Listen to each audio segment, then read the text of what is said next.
আমলকির আচারে এরকম রেসিপি খুঁজছেন যেটা বানালে তিতো হবে না? তাহলে আজকের রেসিপিটা দেখে নিন। 1 কেজি আমলকি আগে থেকে পরিষ্কার করে ধুয়ে নিয়েছি। এখন একটা প্যানে নিয়ে 1 কাপ পানি দিয়ে ঢাকনা দিয়ে ঢেকে সিদ্ধ করে নিচ্ছি। এই পর্যায়ে প্যানটা চুলা থেকে নামিয়ে নিচ্ছি আর এগুলো খুব ভালো করে সিদ্ধ হয়েছে, দেখেই বোঝা যাচ্ছে যে ফেটে গেছে।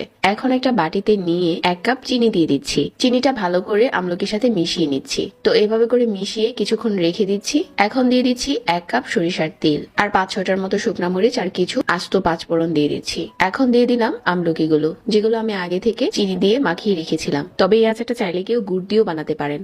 যে মশলাটা গুঁড়ো করেছি এখন এটা দিয়ে দিচ্ছি আর 1/2 চা চামচ করে দিয়ে দিলাম গুঁড়া মশলা, মরিচ, হলুদ, ধনিয়া আর ভাজা জিরার গুঁড়া। স্বাদ মতো লবণ দিয়েছি এখানে। এখন কোনো পানি দেওয়া যাবে না এই আচারে, শুধু অল্প আঁচে জাল করে যেতে হবে।